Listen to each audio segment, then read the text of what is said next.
Productive Pastor 49, practicing an end-of-day review.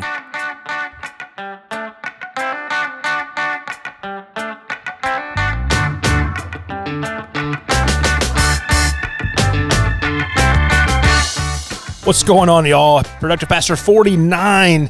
I realized as I was prepping out to record this, episode 50 is coming like next week. I feel like I should have done a little bit more, there's an occasion for celebration there, maybe. Let's put it that way. I'm not sure, but that's going to be really cool. You know, the second revision of this show back, 50 episodes in a year. Just as always, stoked to be part of this. We're wrapping up this short series on practicing reviews, and I tweeted out earlier today that this has been one of the busiest seasons of my life, and this last 6 weeks or so, and I'll tell you, I've been able to get so much accomplished, and I think so much of it is because of this review process of keeping the things that are the most important just out in front of me, but also up in the air. And today, the end-of-day review is just another part of that, and it's something I see is just so absolutely powerful. So, you know, we're going to pop back into that.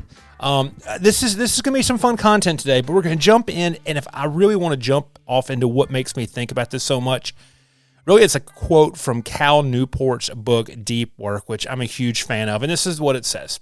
The concept of a shutdown ritual might at first seem extreme, but there's a good reason for it, and it's called the Zeigarnik effect, pronouncing that wrong. The effect, which is named for the experimental work of the early 20th century psychologist Bluma Zeigarnik, describes the ability of incomplete tasks to dominate our attention. It tells us that if you simply stop whatever you're doing at 5 p.m. and declare, I'm done with work until tomorrow, you'll likely struggle to keep your mind clear of professional issues such as the many obligations left unresolved in your mind. They will, as in Zeigarnik's experiments, keep battling for your attention throughout the evening, and that's a battle that they'll often win. So many times in ministry, we take work home. It lives in our head. And I think that's one of the reasons that ministers are so tired. We look at the burnout rates that are going on right now, the stress of all these different pieces. I think one of the things is we just can't leave everything at the office. And there's certain things that are part of this job that we cannot leave at the office. But there are things that we can. And I think that sometimes even in high-stress situations, you know, high-stress seasons of ministry, the ability to leave some things will simply just create mental, emotional, and spiritual margin that might be the breathing room that we need. So it's going to be a little bit of a quick episode today. You can check out the show notes, revchadbrooks.com/PPP/049 to grab anything that I might talk about as a reference here. But really, 3 just moves as part of this shutdown ritual, this idea of a day model, a week model for a review and what that means. So the first thing, a little bit of an explanation. Why do a daily review? No, it's closing down work. We've talked about that already in the episode. It's closing down your work, but it's also setting up for the next day. It's looking back and saying, okay, these are the things I was able to get accomplished today. This is stuff I wasn't going to get accomplished today. I'm going to move it forward. If you're familiar with the bullet journal system, and some other productivity apps like Todoist, they do a good job of just moving these tasks forward for you. And so you're setting yourself up for the next day and realizing, hey, yeah, this needs to get done. I'm going to make this priority number 1 and knock this out first thing.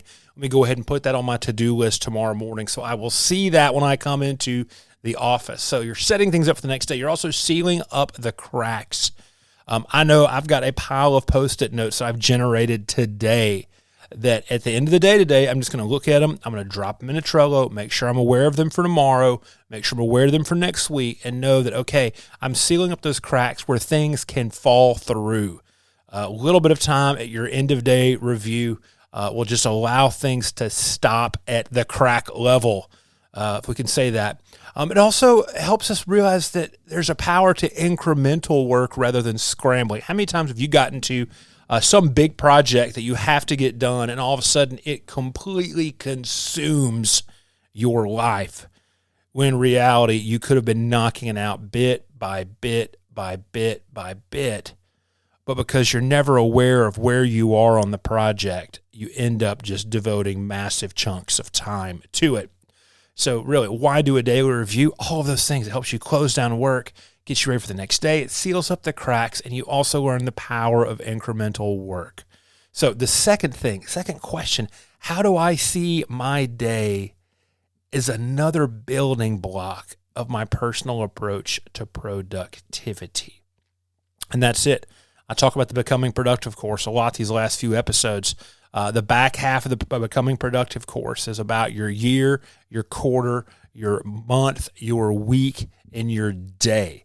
There's a building block approach to this. I've got a quick little graphic I've been sharing around social in some ways that we understand, like, how do you have a good week? Well, you have a couple of good days. How do you have a good month? Well, you've had a couple of good weeks. How do you have a good quarter or season of that? Well, you've had a few good months. How do you have a good year? Well, you've been able to get your leg over the wall more often than you've not gotten your leg over the wall. That's it. You know, the day is where every single thing happens. Like whatever productivity systems we believe in, we try, or whatever productivity systems we don't have, and we don't try and we don't live, the day is where it all comes down. And so don't give up on the day. You know, if you're in a situation where you're frustrated with work, frustrated with your ability to do things, to get all this sort of stuff, and you've had 20 trash days, that's why.